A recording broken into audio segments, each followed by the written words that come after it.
Hello, good morning to everyone. Again आपके सामने एक नए वीडियो के साथ में आज हम जो पहले प्रीवियस चैप्टर कर रहे थे nature and signification of management, उसका पहले रिवीजन करेंगे। देन हम हमारा दूसरा न्यू जो टॉपिक है वो स्टार्ट करेंगे। सो फर्स्टली हम पहले जितना भी हमने अभी तक का पढ़ा है उसका एक बार रिवीजन करते हैं। तो आप सब मेरे साथ में, आई होप आपने पढ़ा होगा वो लेसन, और उसके बाद में आपको जो भी कीवर्ड्स बताए हैं आपने उसको रिमाइंड किया होगा। तो अभी हम सिर्फ कीवर्ड्स का ही रिवीजन करेंगे। पहले तो कीवर्ड्स में आपको एक क्विक के साथ में सारे जो कीवर्ड्स होते हैं वो याद होने चाहिए, और उनका फर्स्ट लेटर आपको याद करके और उनके ऑब्जेक्ट्स का उसका पूरा आपको जो भी पॉइंट होगा वो निकालना पड़ेगा। ठीक है, तो आज सभी मेरे साथ में स्टार्ट करेंगे। Firstly characteristics of management. Characteristics of management: G square C D P M I, G square C D P M I, G square C D P M I. जी मतलब गोल ओरिएंटेड, जी मतलब goal oriented, जी का मतलब group activity, सी का मतलब continuous, सी का मतलब continuous, D का मतलब डायनेमिक, डी का मतलब डायनेमिक, पी का मतलब परस्यू, पी का मतलब परस्यू, एम का मतलब मल्टी डायमेंशनल, एम का मतलब मल्टी डायमेंशनल, आई का मतलब इंटेंजिबल फोर्स, इंटेंजिबल फोर्स। तो what is the characteristics of management? G square C D P M I, G square C D P M I, G square C D P M I, G square C D P M I. जी का मतलब goal oriented, जी का मतलब group activity, सी का मतलब continuous, D का मतलब dynamic, P का मतलब परस्यू, एम का मतलब मल्टी डायमेंशनल, आई का मतलब intangible force. What is the characteristics of management? G square C D P M I, G square C D P M I, G square C D P M I. I hope आपको ये चीज़ अब आ गई होगी। अब second क्या था अपना? Objectives of management. Objectives of management, उसका कीवर्ड क्या था? OSP। What the keyword of the objectives of management? OSP। O का मतलब organisation object, organisation object, social object, personal object, organisation object, social object, personal object, organisation object, social object, personal object. OSP, OSP। What is the characteristics of management? G square CDM PI, G square CDM PI, G square CDM PI, G square CDM PI. What is the objectives of management? OSP, OSP, organization object, social object, personal object, organization object, social object, personal object. OSP, OSP, organization object, social object, personal object. Now importance of management. Importance of management का क्या था keyword? A square C D I, A square C D I, A square C D I. A मतलब achieving group goal, achieving group goal, goal goal, achieving group personal, achieving group personal, achieving group goals, achieving personal goals. ठीक है। C का मतलब creative dynamic organisation, creating dynamic organisation. D का मतलब development of society, create dynamic organisation, dynamic development, dynamic development, dynamic development. ठीक है। और I का मतलब इंक्रीज इन एफिशिएंसी, आई का मतलब इंक्रीज इन एफिशिएंसी। तो ए square C D I, A मतलब ए का मतलब होता है achieving group goals, achieving personal goals, group goals, personal goals. C का मतलब क्रिएट डायनेमिक सिचुएशन, डी का मतलब डेवलपमेंट ऑफ सोसाइटी, डायनेमिक और डेवलपमेंट ऑफ सोसाइटी। ठीक है। और आई का मतलब क्या होगा? Increase in efficiency, increase in efficiency. Again वापस मेरे साथ में सिर्फ 3 मिनट अपन इस रिवीजन को और देंगे, उसके बाद हम हमारा नेक्स्ट जो टॉपिक है वो स्टार्ट करेंगे। ठीक है। कैरेक्टरिटीज़ ऑफ मैनेजमेंट, सब मेरे साथ बोलिएगा। Characteristics of management: G square C D M P I, G square C D M P I, G square C D M P I. जी का मतलब क्या होगा? ग्रुप एक्टिविटी, जी का मतलब गोल ओरिएंटेड, सी का मतलब कॉन्टीन्यूस, डी का मतलब डायनेमिक, पी का मतलब परस्यू, एम का मतलब मल्टी डायमेंशनल, और आई का मतलब इंटेंजिबल फोर्स, इंटेंजिबल फोर्स। ठीक है। Objectives of management: OSP, OSP, organisation object, social object, personal object, organisation object, social object, personal object. OSP, OSP, organisation object, social object, personal object. Importance of management: A square C D I, A square C D I, achieving group goals, achieving personal goals. C का मतलब create create dynamic organization, D का मतलब development of society, I का मतलब increase in efficiency, A square C D I। तो total अपन ने 5 minutes लगाए पिछले रिवीजन के करने में, ठीक है। अब आगे क्या करेंगे अपन लोग, आगे ऐसा होगा कि अपन को क्या करना पड़ेगा कि अब जैसे इसको अपन को आज 5 मिनट्स लगे, तो जब हम नेक्स्ट क्लास करेंगे तो इस रिवीजन में हमको 2 मिनट्स लगेंगे, जो आज हमको पढ़ा है उसका 5 मिनट्स लगेगा। फिर नेक्स्ट हम जो करेंगे, फिर ये जो होता है धीरे धीरे 2 मिनट में 1 मिनट में कन्वर्ट होता जाएगा आपका रिवीजन जो प्रीवियस पढ़ा हुआ है। और फिर एक टाइम ऐसा आएगा कि आपको ऑन माउथ सब चीज़ें याद होंगी, ठीक है। बट इसके लिए आपको कंटिन्यूसली प्रैक्टिस चाहिए, कंटिन्यूसली आपको रोज़ का रोज़ पढ़ना ज़रूरी है, और मतलब रोज़ आपको वो रिपीटेशन होना ज़रूरी है। क्योंकि देखो थियरी सब्जेक्ट को याद आपको करना ही पड़ेगा फॉर एनी हाउ, आपके पास कोई ऑप्शन नहीं है। क्योंकि थियरी सब्जेक्ट में ऐसा कुछ भी नहीं होता कि लाइक आपको कहीं पे भी आपको कोई भी फॉर्मूला लगाना है या आपको कोई भी दिमाग लगाना है, ऐसा कुछ भी नहीं है। जो चीज़ बुक में लिखी है आपको वो लिखनी ही है वहाँ पे। बस डिफरेंस ये है कि आप उसको इजी वे में लिख सकते हो, और एक आपको बिल्कुल टफ लेवल पे आपको बुकिश लैंग्वेज याद करके वैसा का वैसा लिखना है। तो वो चीज़ में डिफरेंस है। थियरिटिकल को हम इंटरेस्टिंग बना सकते हैं और इसके बहुत अच्छा स्कोर है, you can score very well in theoretical paper. So don't be negative about कि मतलब प्रैक्टिकल क्वेश्चंस में या प्रैक्टिकल पेपर्स में ही सिर्फ नंबर अच्छे आ सकते हैं। It's not necessary. थियरी को भी आप अच्छा कर सकते हो, इंटरेस्टिंग बना सकते हो, अच्छे से अच्छा आप उसमें पॉइंट्स लिखो, लिखने का प्रेजेंटेशन अच्छा रखो, तो आपको फर्स्ट अच्छे मार्क्स उसमें भी अचीव होंगे। आगे क्लासेस में मैं आपको डिस्कस करूँगी कि कैसे आपको अच्छे से अच्छा क्वेश्चन आप प्रॉपर प्रेजेंटेशन दे सकते हो, ठीक है। तो हम स्टार्ट करते हैं नए टॉपिक से, मैनेजमेंट इज़ अ आर्ट। मैंने आपको पहले बताया था मैनेजमेंट एक आर्ट है, क्योंकि इसका मेन ऑब्जेक्ट क्या है कि ऑर्गेनाइजेशन के गोल्स को अचीव करना। लेकिन वो गोल्स किससे अचीव करवाता है? दूसरे स्टाफ से, लेबर से। इसमें बहुत सारा एक पिरामिड होता है, तो सब लोग मिलकर एक ऑर्गेनाइजेशन के ऑब्जेक्ट को अचीव करते हैं। लेकिन मैनेजमेंट क्या होता है? मैनेजमेंट मतलब is a art to working from another person. दूसरे लोगों से काम कराने की कला मैनेजमेंट है, ठीक है। तो मैनेजमेंट में मतलब क्या होता है, it can be acquired through study. मतलब मैनेजमेंट इट्स नॉट है कि लाइक ओनली इस कला। इसके लिए आपको एक मतलब डीप नॉलेज भी होना ज़रूरी है कि कैसे आप अपना काम दूसरों से करा सकते हो। इसका एक आर्ट का भी आपको डीपर नॉलेज ज़रूरी है, स्टडी ज़रूरी है, एक्सपीरियंस ज़रूरी है। लाइक हर व्यक्ति एक मैनेजमेंट का काम नहीं कर सकता, यू नो। हर मतलब पर्सनैलिटी एक हर कोई ऐसा नहीं कि भाई मैं दूसरों से काम करा सकती हूँ तो I can be good management. No, it's not. इसके लिए आपको एक प्रॉपर स्टडी की ज़रूरत है, प्रॉपर नॉलेज की ज़रूरत है, प्रॉपर एक्सपीरियंस की ज़रूरत होती है, ठीक है। तो इसके फीचर्स क्या क्या होते हैं? Existence of theoretical knowledge in every art systematic organisation study material should be available compulsory to acquire theoretical knowledge. हर चीज़ के लिए अब मतलब एक मैनेजमेंट, अच्छे मैनेजमेंट के लिए उसको एग्जिस्टिंग थियरिटिकल नॉलेज होना भी ज़रूरी है।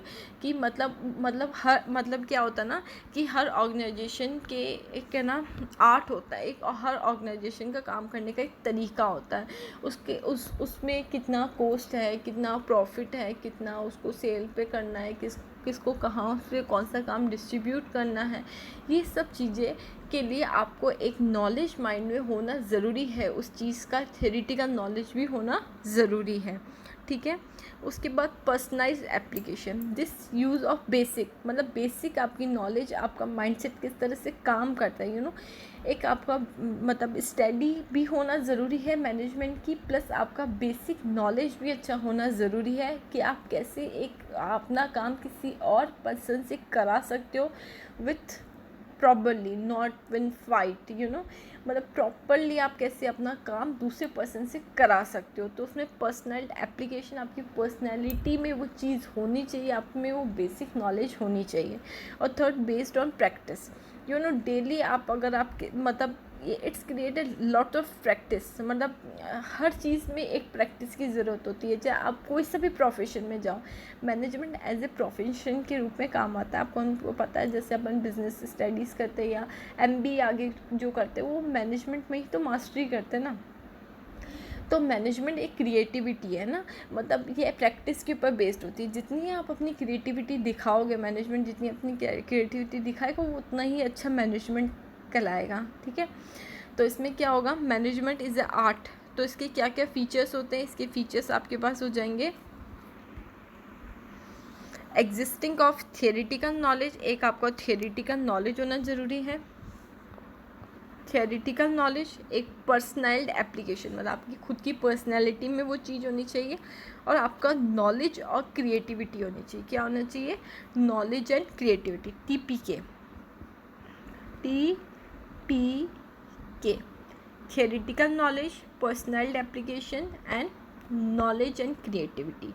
नॉलेज एंड क्रिएटिविटी, तो theoretical knowledge, personalised application and knowledge and creativity. ठीक है, अब आता है management as a science.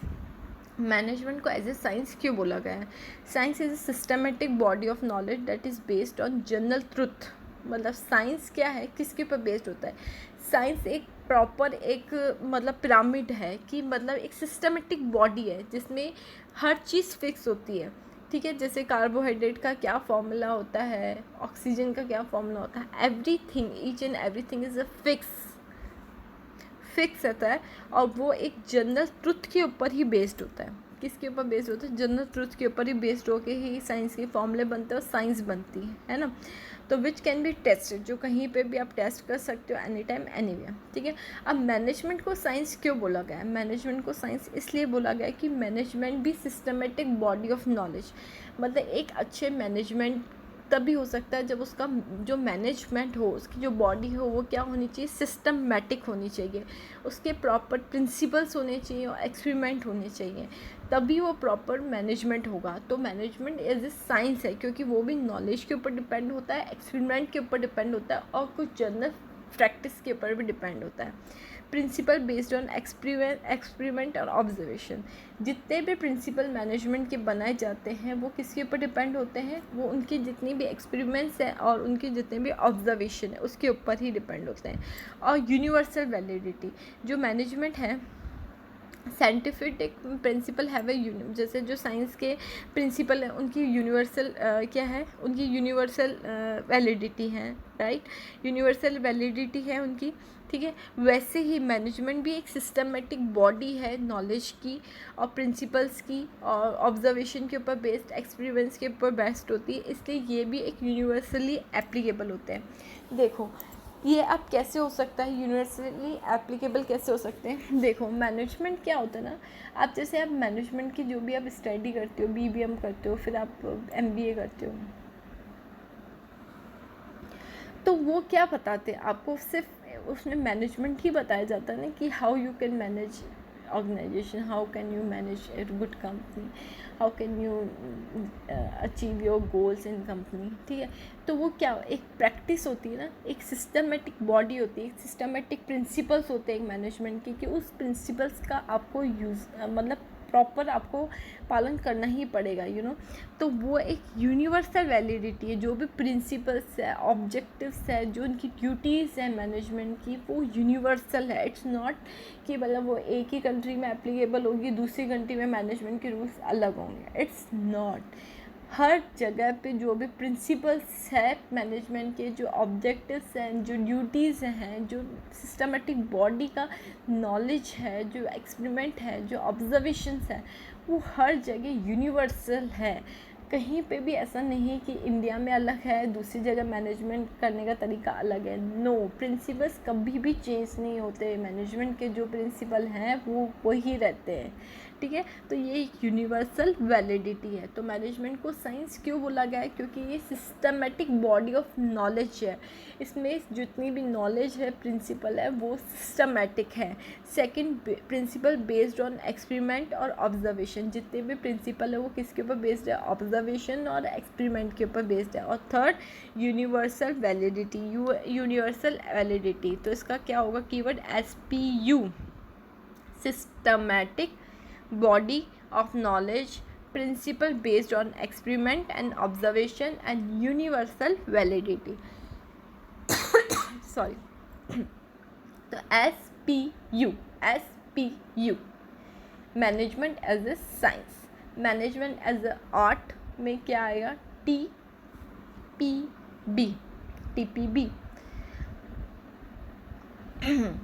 T का मतलब थ्योरेटिकल नॉलेज, पी का मतलब पर्सनल एप्लीकेशन और के का मतलब knowledge and active based on practice and creativity. SPU का मतलब systematic body of knowledge, P का मतलब principle based on experiment and U का मतलब यूनिवर्सल वैलिडिटी. ओके, अब management as a profession, management as a profession माना जाता है. आप सबको पता है कि मैनेजमेंट एक प्रोफेशन है. जैसे CA है, एक CS है, तो डॉक्टर है, हर फील्ड का एक प्रोफेशन होता है ना. जैसे CA को हम प्रोफेशन मानते हैं, CS प्रोफेशन है, वैसे मैनेजमेंट भी एक प्रोफेशन है. इसको भी हम एज ए प्रोफेशन में काउंट करते हैं.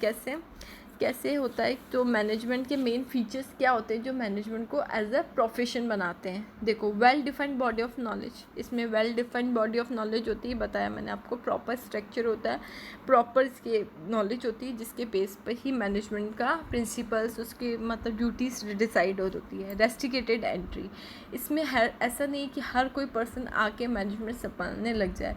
इसके लिए एक क्वालिफिकेशन होती है जो कि नीडेड होती है एक मैनेजमेंट के पोस्ट पे जाने के लिए भी.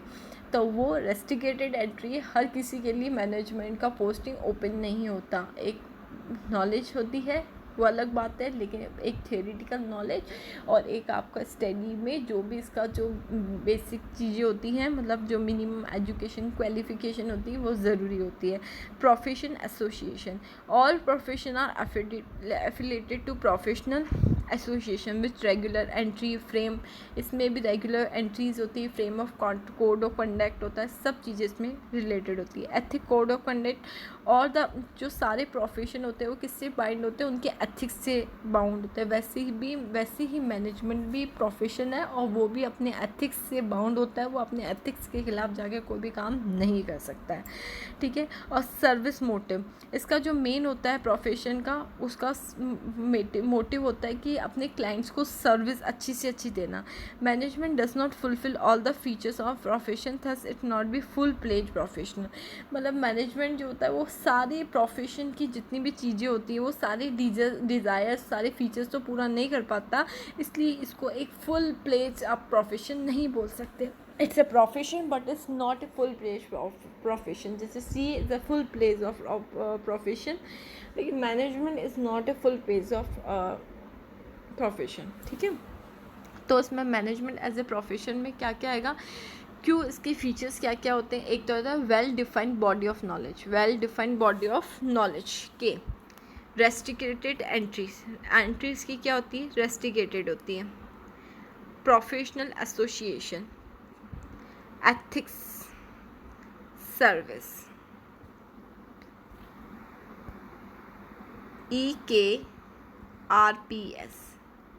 EKRPS, ethics, knowledge, restricted entry, profession, association. S का मतलब सर्विस मोटिव. तो वापस बोलो क्या क्या होगा.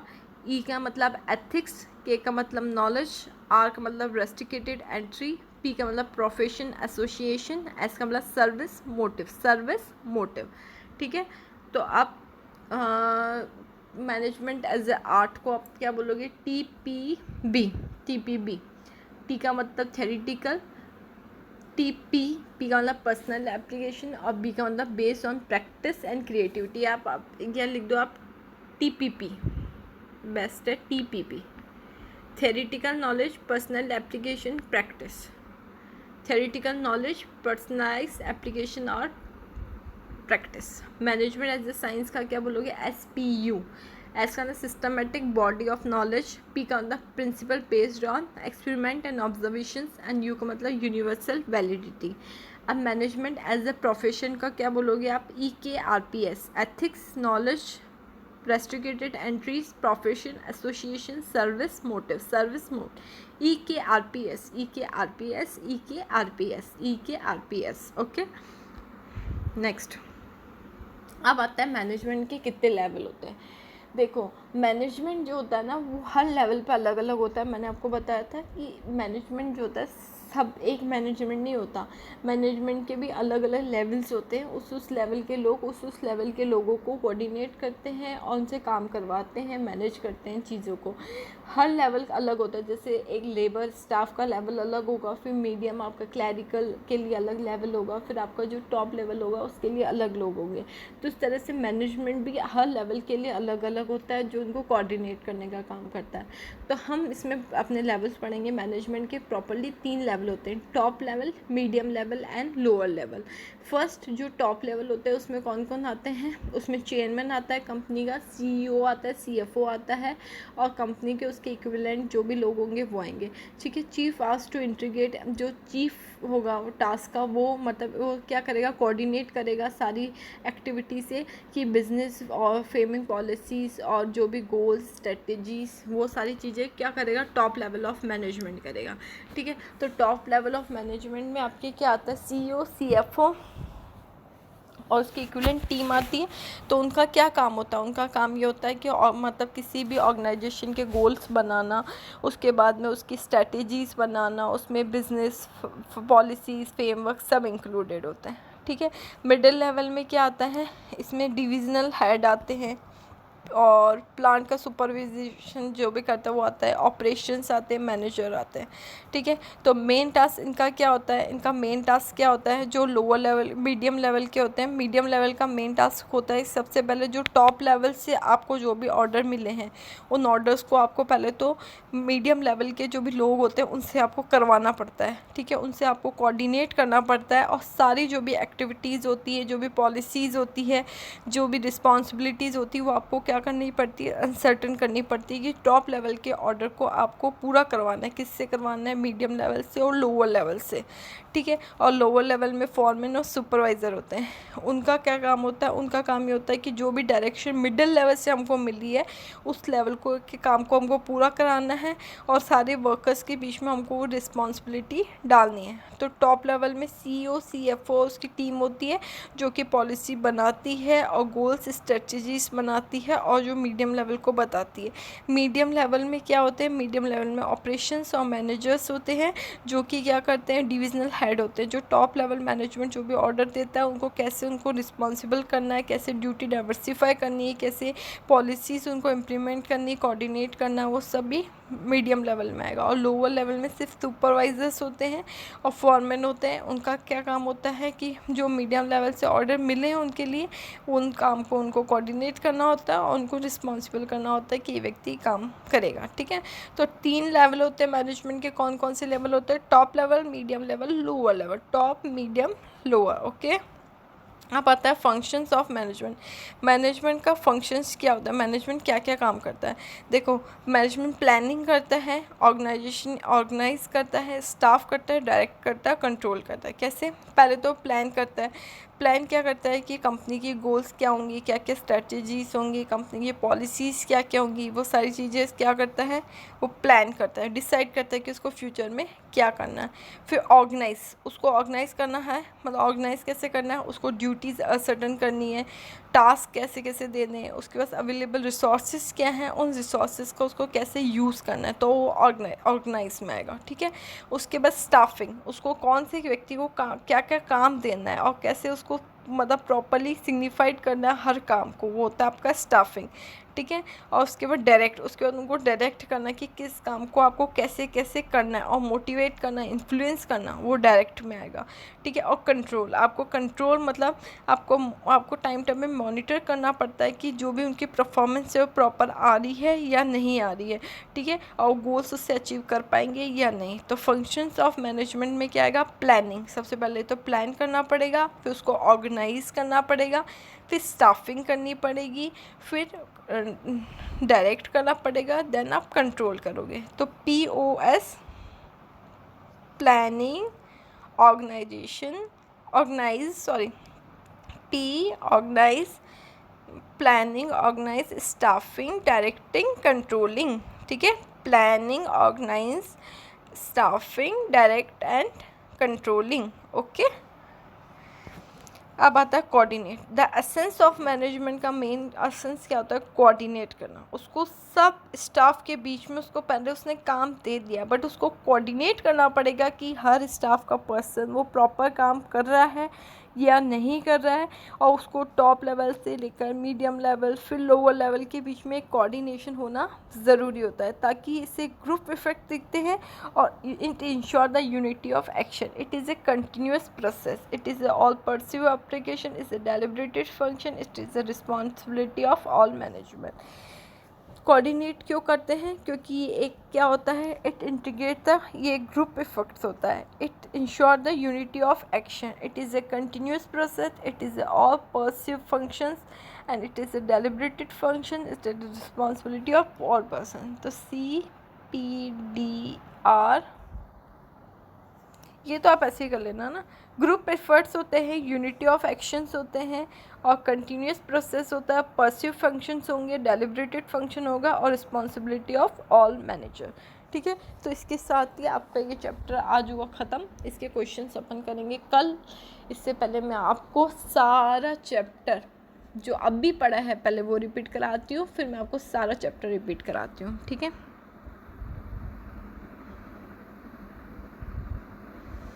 मैनेजमेंट इज़ अ आर्ट, इसका क्या अपन ने बनाया था? TPP theoretical knowledge, P personal application, P practice. Management is a science, इसको क्या बोलोगे आप? SPU systematic knowledge of, systematic body of knowledge. P का मतलब principle based on experiment and observation and universal validity. Management as a profession,